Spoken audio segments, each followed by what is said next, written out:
This is Retropulse Music, and I'm Chris Shapiro. Joining us on the show today is Mike Levine of Triumph, a band that can be considered one of the most successful and influential trios in the world of rock and roll. They have more gold and platinum records than you can count, while their songs like Fight the Good Fight, Lay It on the Line, Magic Power dominated the charts back in the early 80s. Ladies and gentlemen, please welcome Mike Levine. Mike, how are you, sir? Oh, excellent after that intro. Oh, great. Yeah, I really do love Triumph. I was listening to you guys all last night getting ready for this interview, and God, you guys have some great, powerful songs. And I want to get started talking about producing, because you produced a lot of those early hits, a lot of the early records, like Rock and Roll Machine and Just the Game. And I was wondering, how did you decide to step up for the band and be the producer versus bringing in an outside member to work as producer? How did you decide to do that? Well, we were a band that did everything on our own, and because we wanted it that way, I guess. And I had experience in the record business prior to Triumph, so, and had spent a lot of time in recording studios in Toronto and New York. And everybody looked at me and said, well, you might as well produce the records. You know more than we do. So that's kind of how it happened. What do you think is one of the most important things a producer should remember when they're in the band, when they're with the band in the studio? You know, what should they always remember in that creative process? Well, always show respect for the artist and what he does, whether the artist is screwing up or not. Like a lot of guys that I've been around in the past, and they tend to denigrate the artist sometimes. Now, it's okay if you're joking now and then, but in general, you know, you have to respect the fact you got a job, because that somebody thinks that artist is going to be really great, or is really great already. Mm-hmm. And you're just a producer, a knob-knicker that thinks they know what they're doing. I mean, most producers just get lucky. Yeah, and kind of define what a producer has to do. What are the duties? Because I think that's kind of an overlooked subject in the world of music. Everyone knows the artists and the musicians, but they don't necessarily know what the producer has to do to help that band make that record. Well, it's, you know, from a Triumph point of view, it's entirely different for me, because I'm in the band too, and these guys are my partners. So, you know, I used to have a very delicate balance of how to deal with things. But Rick and Gil both, from a Triumph point of view, they get to voice their opinions, but I'm the final say. I cast the absolute vote. So that's different than a producer getting hired to work with an artist or a band. You know, that's a whole different ballgame. But there's like some incredible producers like Mutt Lange. Right? It's like the guy's got a track record that's unbelievable, from AC/DC to Def Leppard to Foreigner to Shania Twain, who he married. He liked her so much. Yeah. But that's a producer that's worth every nickel you pay him. Because he gets into everything from, you know, renovating the songs to creating a sound to, you know, he's just an amazing guy. I mean, if there's only one Mutt Lange in the world. And we actually tried to work with him, but we couldn't. He was just totally booked up and unavailable. But, you know, that I wouldn't mind paying royalties to a guy like that. But there's a bunch of other guys that I wouldn't give you the time of day for. Yeah. Have you ever had a chance to meet Mutt Lange? Never. Never. Closest I got was talking to his managers. Okay. I don't know if you're familiar with the Michael Stanley Band at all. They were from Cleveland. I interviewed Gary Markowski, their lead guitarist, back in the day, and one of the first records that Gary worked on was called Cabin Fever, and Mutt Lange, it was a very early album for him, but he produced that. They flew over to England, and, you know, listening back to that, you know, you're right, Mutt is, you know, an amazing producer, and you can just see how he brings out the sounds for the musician. It's really awesome to listen to one of his records. Yeah. It's like I'm a huge, as you can tell, I'm a huge fan of his. So yeah. I get all excited when I talk about him. Well, maybe someday you can work with him in the future. Do you guys have any future plans to put a record out? Do you think you could ever work with him in the future? Well, you know, old bands putting out new records to me is kind of, you know, it's other than for your absolutely 100% core, gotta have it fans, which, you know, nobody has that many. I look at all the acts that are, you know, currently on the road that put new records out, And, people go to the shows to hear the music of their lives, basically. They want to hear the old stuff. They want to hear the stuff they grew up with. And if you take out, like if Triumph went on the road and took out Lay It on the Line to put it in a new song, people throw tomatoes at us, So, and new material, like it would have to be just a spectacular song, like a song that you just go, wow, that is so good, we have to record it. And then maybe, like we've talked about, if we should ever go back on the road again, it might be a good idea to find 3 tunes, but don't make a whole record, a whole album, and just put them up on iTunes for those that really need to have it. That would be awesome. I would look forward to that if you guys did that. But I want to jump back, and I mentioned Just the Game earlier, and I was reading through the lyrics on the song Just the Game, and you don't have to change one word in that. Even though it was written in 1979, it's a politically charged song, and it still applies to today's society. And what was it like to create that song? Because I was listening to that a couple times last night, and I was like, God, that applies to what's going on right now. Even though you wrote it 3 decades ago, my generation can identify with that. So what's the story behind that song? Actually, Rick wrote that, and he came in the studio with it and went, this is the kind of a song of how I feel about the music business, how I feel about politics, how I feel about a lot of things. And, we listened to it and went, yeah, that's really cool. So we went to work recording it. And it does say something, to the point we named the album after that song and then put the game together, which was a lot of fun. When you open it, it's on the CDs too, I think, the game board, and, Yeah, and did you originally design that? Did you originally design the cover for that with the game board on it, like the chessboard? Was that your idea? Yeah, that was that came from the band. We had so much fun doing that; it was hilarious. That's cool. We all smoked dope and drank some booze and came up with all the things that can screw up in the record business, kind of like Spinal Tap. Okay, yeah. Was the record company, were they ever nervous at all whenever you decided to do a political song like that? Did they ever say to you, maybe you don't want to do that because you might steer off some of your fan base? Like, did they ever try and steer you away from that? No, not at all. For 2 reasons. Number one, they never knew what we were going to record. We wouldn't let them near the band or in the studio. Okay. So our deal was such, we will deliver you a finished master tape, and it just stay the heck out of our lives. That sounds like a musician's dream right there. You don't have anybody over your back watching what you're doing. I mean, that talk about creative liberty right there.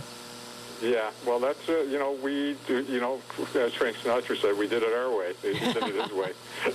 That's the best way. Now, let's go back in time, back to 1983, and let's talk about the US Festival.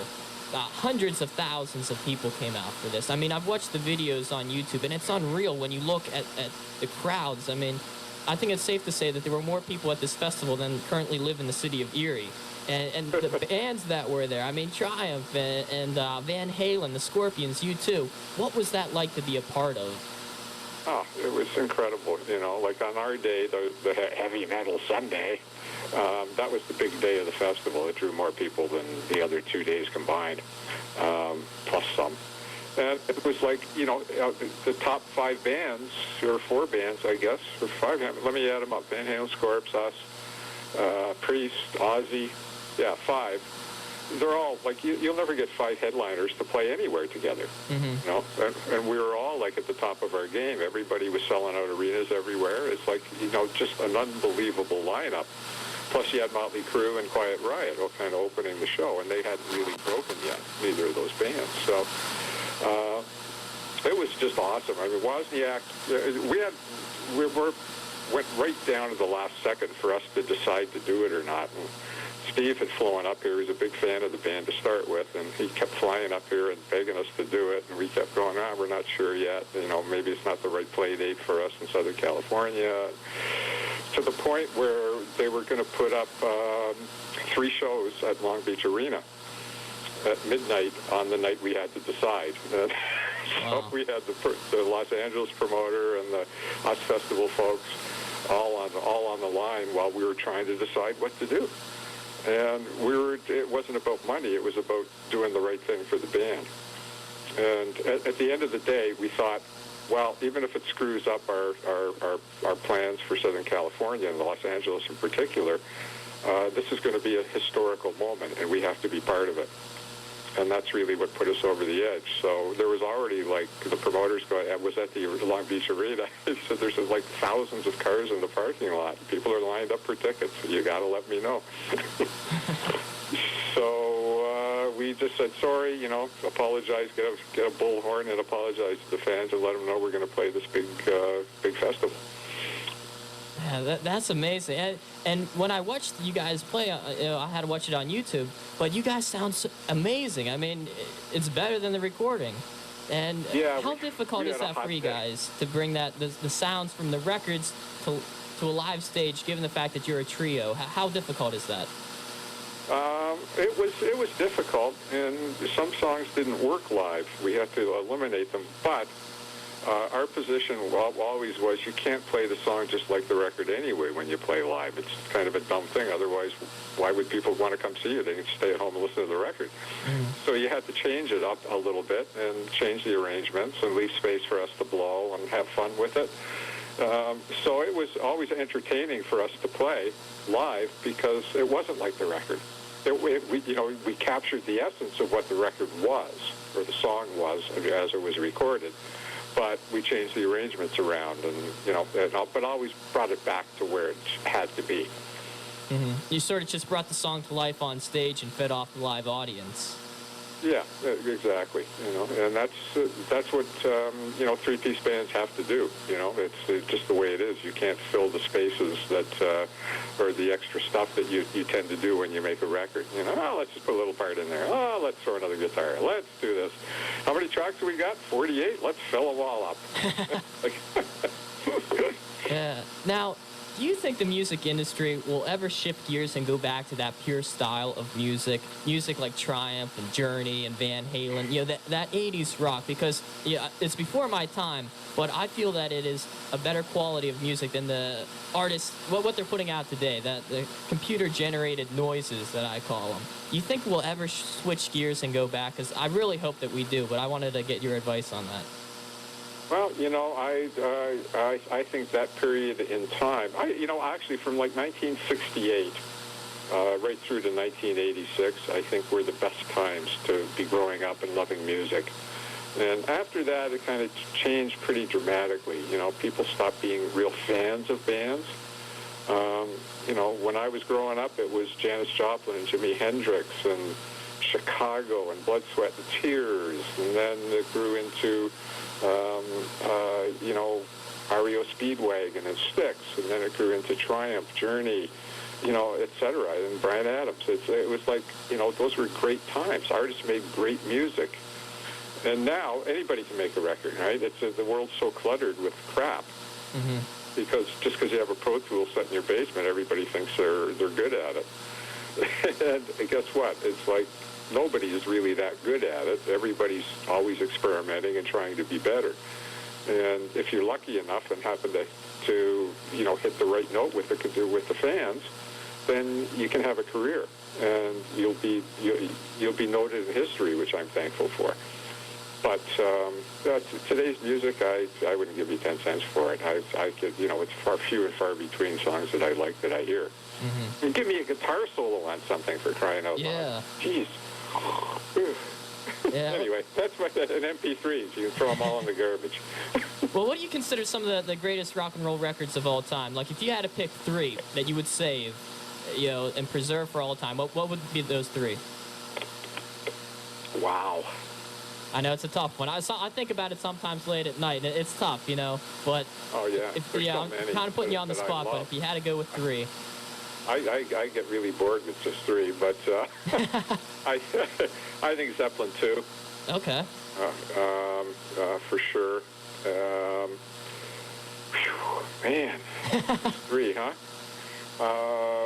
I think Back in Black, AC/DC. Oh, excellent. I think that is just a fabulous recording. I mean, I could not. I knocked pictures off my walls and cracked my drywall in my house listening to that when it came out. And here's one that's going to throw you, and probably none of your listenership really knows about this, but a band called Chicago. Yeah, Chicago. Chicago Transit Authority. It was a double album in 1968 or 9. Came out, and it blew me away. I mean, these guys were amongst the best players I've ever heard in my life, and the songs were incredible, and the singing was great. And it was just like a fabulous record. I stayed up for like a week just trying to cop Pete Cetera's bass licks on those songs. Like, wow, this guy's amazing. But and it wasn't as easy as it is back then. I mean, you had to drop the needle onto the vinyl, right? Yeah. Going back and finding the spot. I scratched up 3 copies of that just trying to get it done. Well, have you ever had a chance to play with those guys or work with them at all in the industry? It's and I was in a band back then called Terry and the Pirates. It was a 10-piece group, kind of like Chicago. But we were doing like rhythm and blues covers. We were an original band, and we opened for them at a college here in Toronto. And, part of the deal was they got to use our PA system, and after about 4 songs, they blew it up. They were so powerful, Like for us, we couldn't put out that much power, but, they had to take a break, and somebody had to go get new speakers and stuff. It was hilarious. That's crazy. Yeah. Now, I was watching this interview, or it was a question and answer that you did, I think it was about a year ago online, and you were talking about how Rock and Roll Machine, your song, could be considered one of the first heavy metal songs in Canadian rock and roll. Does that still stand? Would you still consider that as the first? I think so, although somebody did point out to me there was others, and I've forgotten about, but I can't remember what they are anymore, so I'm going to stick by my word. Now, what's it like for you whenever you're listening to the radio and you hear one of your songs come on? Maybe like for the first time, back when they were new on the radio. What was that like? How would you feel inside hearing your work come over the radio? I still get the same feeling, It's like you get this, you just go, wow, that's me, that's Rick, that's Gil, that's us. Like how lucky are we to be able to still, especially now, still get played. And back then, it was like unbelievable. First song of the Triumph, that we actually got on the radio, and I heard it. I went, holy mackerel, we're on the radio, unbelievable. Now, I want to wrap up with your advice for future musicians. I mean, like you said, everyone out there, or pretty much anybody, they can be a musician, they can produce from home. But what would you give as advice to someone who's really serious about it? They want to have a band, and they want to write songs that will last 3 decades, like Triumph's music has. What should they know?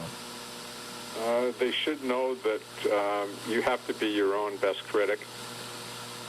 Sit down and listen to what you've written or what you've put down on your tape or your hard drive and go, does that really hold up? Is it as good as what Journey would do or what Triumph would do or what AC/DC would do or any of your peer, depending on your style of music, what your successful peer group is doing? And you have to go, is that as good as that guy's stuff or that band's stuff?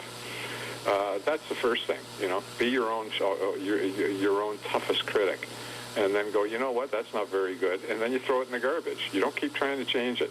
Mm-hmm. Like from Triumph days. I mean, we'd write a song, put down bass drums and guitar and put a scratch vocal on it, and sit in the control room and listen to it and go, you know what? That stinks, and we just erase it. Just because we wrote it and we recorded it doesn't mean it was good. Mm-hmm. And that's the biggest lesson you have to learn. Or if you're a guitar player and you're doing a guitar solo, is that the best I can do? Is it good enough? Yeah.